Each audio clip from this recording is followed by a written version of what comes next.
Гулять-тауға бара жатырмыз. Бүгін жастармен кездесеміз. Айманның біріншілерімен. Қалайсың жаным? Күшті! Қандай бүгінге план? Мощный! Қазір Палау барамыз. Содан кейін жастармен кездесеміз, катокқа барамыз, сөйлесеміз. Сұрақтар дайындадық. Қайда? Кеттік.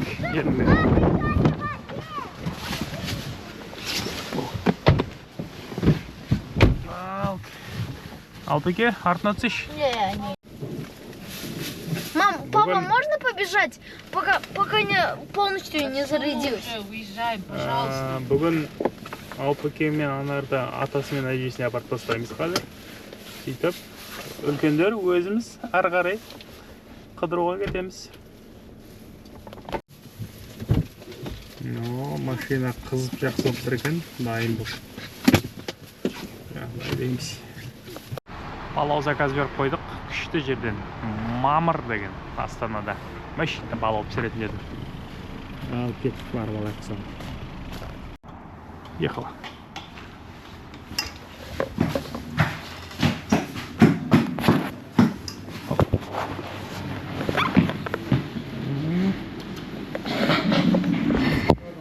Мамырға келіп, палау жерден жерге.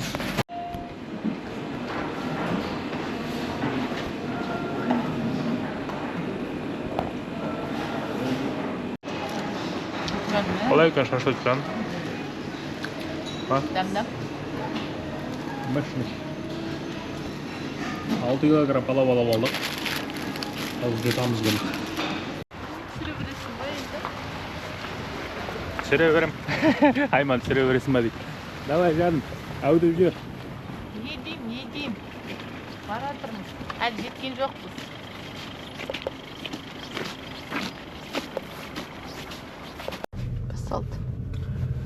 Қазіргі біздің өмірлік этапымыз мынадай болатыр Айман екеумізде. Балалар өсіп келе жатыр, өздері қалалады, үйде рахат. Сондай әр воскресенье сайын ескі класстар өткізуге тырысамыз. Былайша айтқанда өміріміз сондай жұмсақ, әрі тәтті өтіп отыр дәл қазіргі кезеңде. Екеуміз де жаспыз, мощный күштеріміз ұрып тұр.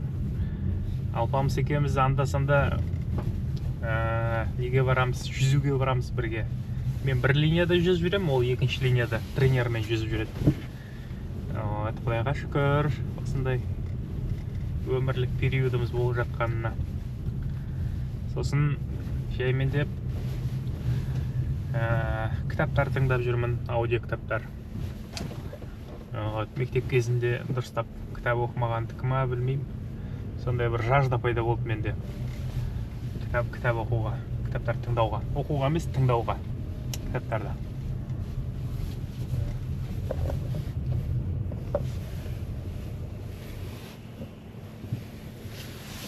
Направо. Пирало. Көрмейді.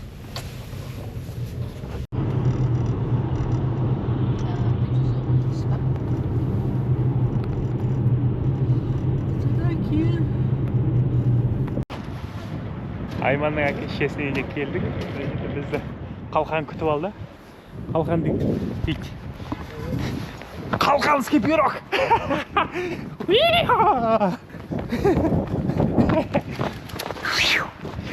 Құтып ойнап жүр, рахаттан. Қалқанский пирог!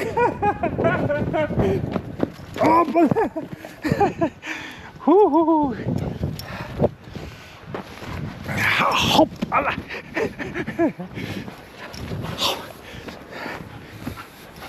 Хоп. Ұстатпай ойнап жүр. Кел. Чат. Қалған, чат. Үй. Чат, кірген. Ей сюда. Че, қалайсыңдар? Как дела? Отлично. Сегодня у нас такое 4 января. Встретились возле дома Манаса, Алмаса. Они сами еще едут. Не знаю, где они, правда. Вот. Вас встретили. Они с Кокшета уедут. А у тебя как дела? Отлично все. Что нового в жизни происходит? Все идет отлично, постепенно. Какие ожидания сегодняшнего мероприятия? Ну, я думаю, мы классно проведем время, поговорим по душам, будем время проводить. Будем, ну, короче, будет совместное времяпровождение. Ну, да. Я, получается, вообще, с чего начинался весь этот замысел, да? Я же пошел в хоккей из-за моего двоюродного брата со стороны мамы. Вот. И после этого он бросил хоккей. Но пока, получается, перед тем, как это все настало, у меня каждый год были какие-то непонятные ситуации, когда мне реально хотелось вот прям сейчас взять, бросить. Но я понимал, у меня была цель, у меня была мечта, и я к ней шел. К ней шел и просто думал, что это нормально. После того, как это, получается, 1,5 года назад, я когда бросил хоккей, мне было 15, это было в мае. В конце мая, да, там уже сезон заканчивается. Как раз у тебя день рождения, да? Да. В июне я уже не играл. Вот, и было сначала тяжело, потом очень много воспоминаний, типа вот я прям лежу, у наших ребят, ну вот время, июнь, июль, август до сентября, это отдых, по сути, между сезонами. И я все это время думал, у меня были постоянно воспоминания, стоит ли мне продолжать или не продолжать и так далее. Но потом через какое-то время я понял, что это очень мудрое решение с моей стороны, потому что я когда играл в хоккей, можно сказать, я смотрел под ноги, но после того, как я его бросил, я поднял голову и понял, что вообще происходит. В хоккее у меня было вообще другое мышление. Потом у меня очень были такие, ну, так сказать, провалы именно в школе. Я очень много пропускал, очень много куда-то выезжал, у меня были постоянно двойки, тройки. Ну, это как бы везде, но просто это тоже как бы постоянно выслушивать это от учителей, что типа тебе пора переводиться в спортивную школу. Это не совсем приятно. Но во всех спортах это норма. Вот. И после того, как я бросил хоккей, я понял, что, оказывается, есть другие направления, чтобы даже зарабатывать те же деньги. Вот. И когда я играл в хоккей, получается, у меня было очень много всяких друзей, у меня была такая слава, что в школе, что за школой, что в хоккее и так далее, и так далее. А после того, как хоккей исчез, это куда-то тоже исчезло.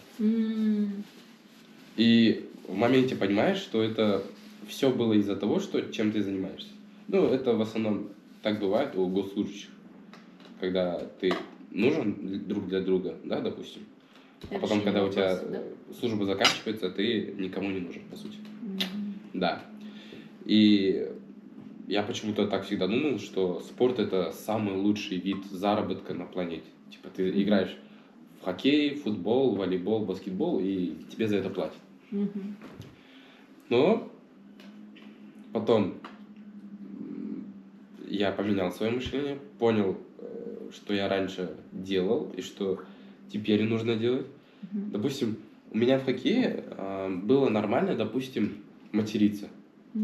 А сейчас это для меня, ну, как бы, если прям это чересчур, вот если вы сейчас зайдете в раздевалку хоккеиста, вы там оглохнете, так скажем. Вот. А в спорте это нормально. Ну, по крайней мере, в нашем СНГ. И еще какие-то очень много доработок. Сейчас их тоже как бы улучшаю. Но я очень рад, что вот это мышление, что типа ничего кроме спорта здесь не существует, вот это ушло. И окружение поменялось, друзья поменялись, вид на эту жизнь тоже поменялся. Я теперь понял, что можно заработать еще больше денег и даже при этом не рискуя своим здоровьем. Потому что любой спорт – это риск. А риск, он может быть оправданным или может быть неоправданным. При этом тебе нужно постоянно в этот риск вкладываться. Это покупать новую форму, которая сейчас стоит 5-10 миллионов из-за санкций. Вот, да. Потом, что еще? Над психологическим мышлением тоже работать, чтобы у спортсменов тоже такое часто бывает, но они заставляют себя уже как бы. То есть уже такого желания, как в детстве, да, нету. Вот. И это очень обидно. И сейчас я вижу очень много ребят заканчивают со спортом. Просто обидно, что это происходит очень поздно.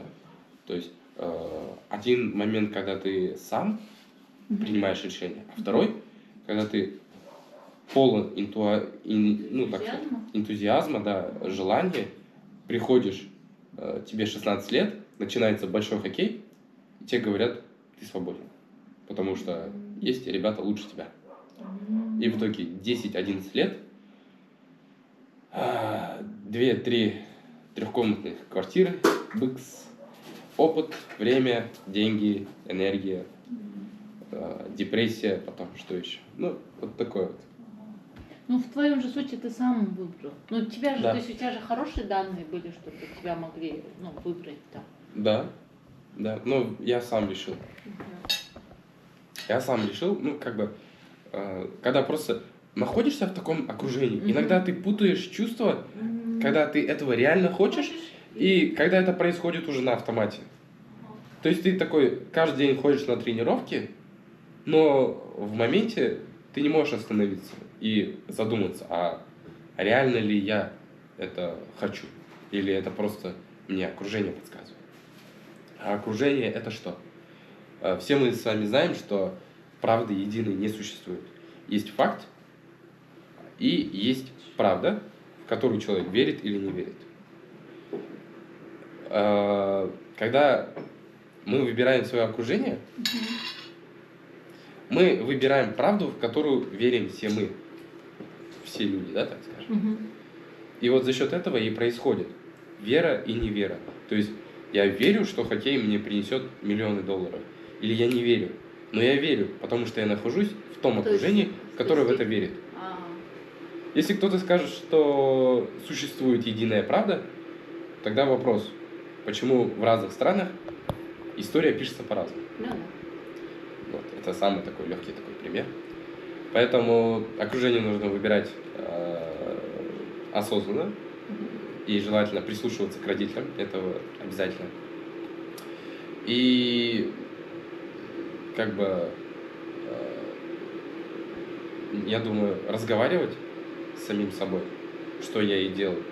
Все иногда меня чокнутым воспринимали, что типа тайм-ас, там, может, сам с собой поразговаривать, а для меня это уже стало нормой, потому что ты...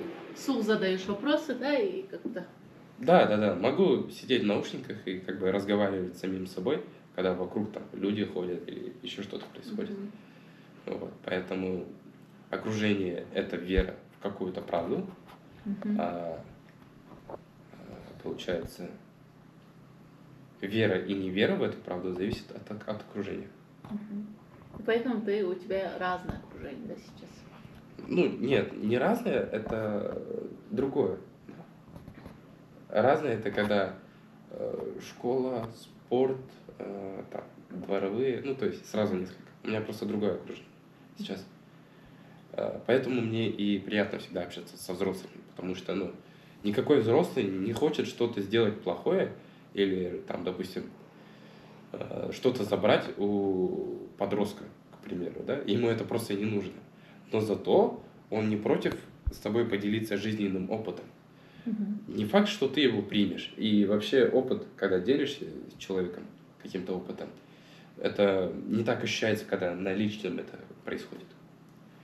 Ну, знаешь, вот этот момент, что взрослому не хочется от тебя чего-либо, самом деле это зависит от мыслей взрослых. То есть Ну, такой момент, смотри. Ну, это, наверное, относительно твоей, допустим, сейчас тоже занимаешься криптовалютами, да, или фондовым биржей, да. То есть в этой среде, может быть, да, вот этого нет, да. Но, допустим, в среде, как скажем, я недавно просто это слушала, когда был круглый стол, именно подростков начинают вербовать в службы, и именно в Сирию, вот сейчас центр Газа, да, и так далее, начинают именно с подросткового периода вербовать, потому что считается, что их сознание гибкое, у них жажда есть именно с 14 лет по 25 лет, кажется, или 23 года, вот этот момент не помню, 23 или 25. Да, это происходит из-за видеоигр. В этот момент вообще у подростков есть желание узнать о жизни, в чем смысл жизни, кто меня создал и так далее, и так далее. Да? То есть какие-то духовные поиски, да? Начинается активный. И именно у таких деструктивных организаций, то есть это же там взрослые сидят, у них вот цель — это подростки. Подростки, молодежь, вот именно. Поэтому как бы тут надо быть осторожным. То есть не все взрослые, они с искренними помыслами на самом деле. Да, но в моем же случае я всегда советовался с мамой и со взрослыми. Поэтому я не ходил и с каждым там встречным за руки не держался.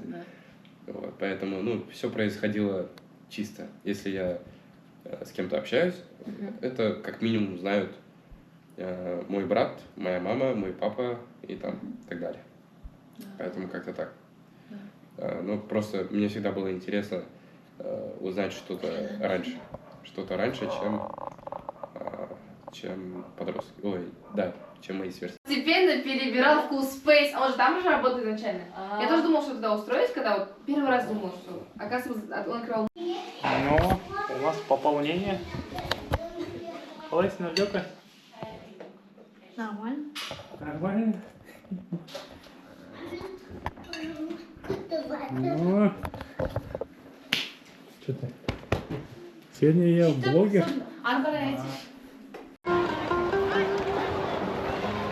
Пирамиданың қасындағы катокқа келдік. Айтарым сол. Рахмет.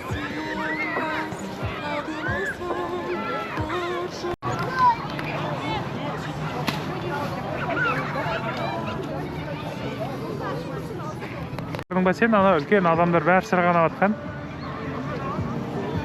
Қай жерге? Артпен барамыз. Сізше? Манас екеуміз мініп алдық, ең биік жеріне сырғанайтын. Мына жігіт бірінші. Артпен бола ма? Жүріп басынан келді, бұрылып аласың ғой Манас. Бұрып алып, шетіне шығып кетті ме? Аяғын абайла. Нормально бар бұл. Бола ма? Онда анау шыққан жоқ әлі.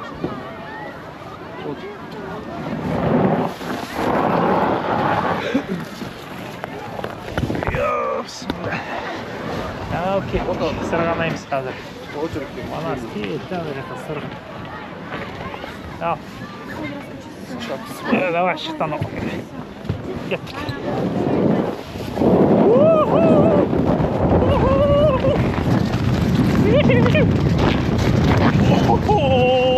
Мощный. Кедергі жастамай шығып кетейік адамдарға.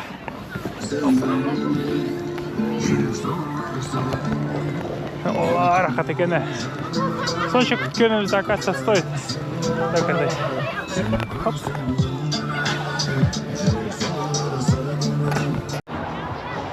Манас екеуміз әбден сырғанап болдық.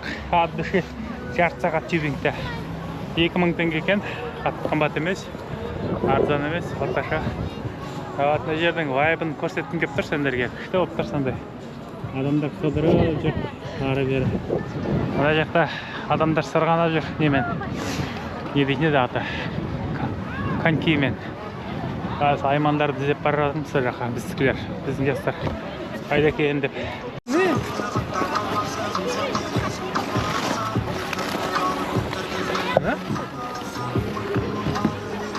Манасян, 20 қанша жастарсың, Манас? 22.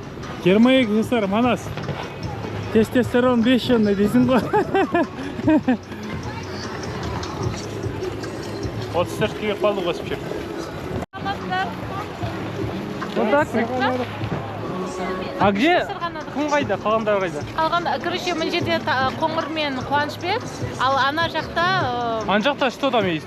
Нет, там просто самодельная, там очередь жоқ, сол үшін. Кім? Қуанышбек, ой, Альдёка, Рауан, солар. Махаббатым, қайда жүрдіңдер? Қайда жүрдіңдер? Жоқ болып кеттіңдер ғой? Осы жақта жүрдік, ана жақта сырғанадық біз. Что самодельный? Каток, что ли, тоже? Да, самодельный. Каток? Бәсе, әйтпесе таппай қалды.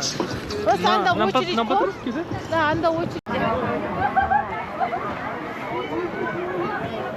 Біз Астананың ең романтичный жеріне барамыз қазір. Жүріңдер.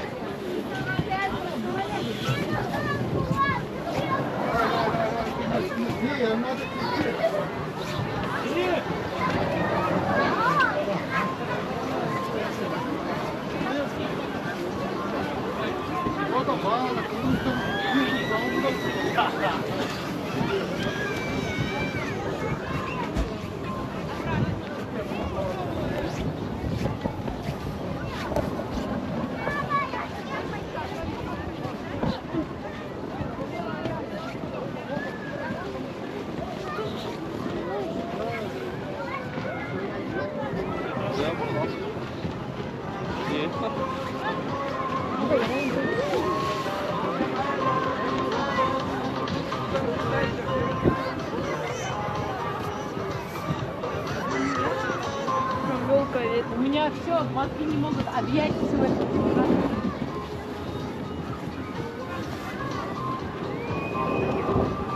Ал, әудеге, Айман. Міне міндік.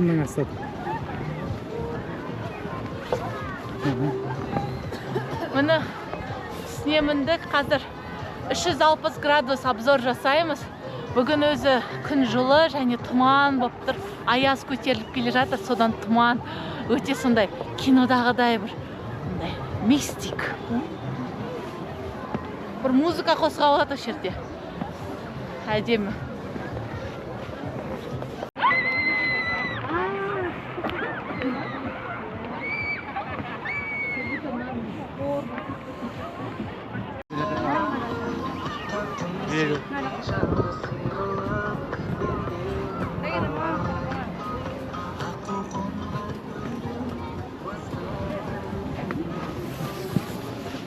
Жол қалай өтті, Рауана? Нормально. Нормально өтті ма? Ага. Да, отлично. Мен өте қуанып тұрмын бауырларыммен осы жерге келгеніме. Соңғы рет бұндай үлкен компашкамен біз 2014 жылдары ғана келгенбіз. 2015 сондайда. Альдёка, 2014-те сен проектте барсың ба, или жоқсың ба проектте? Нет. Қай жылсың сен? 2012. 2 жаста болдың ба? 2 жаста болдың ба кездесің? Өтінші Залда тағы бір ойын жүріп жатыр. Рауана, готовься. О, хорош. Молодец. Сильно не дави, а то... Давай, Хомар, покажи. Танец. Давай, Равана. Хорошо, получи мне. Ты это не убрал. Нет, вот это. Қас қалып жүріңдер, қайсысын жақын ақ тұрсыңдар.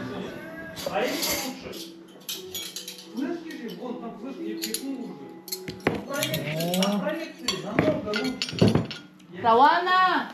Мама, палау жейсің ба? Келіңіз.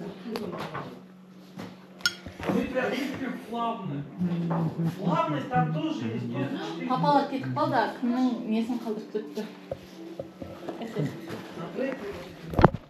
Балалардың телефоны алмай қой көреді, азат. Қазір азындай түйі бар. Неде? Здесь тоже нормально. Біз ақырға шешеніңе барғымыз келді. Это просто белая... Телефон болмаса білмейтін.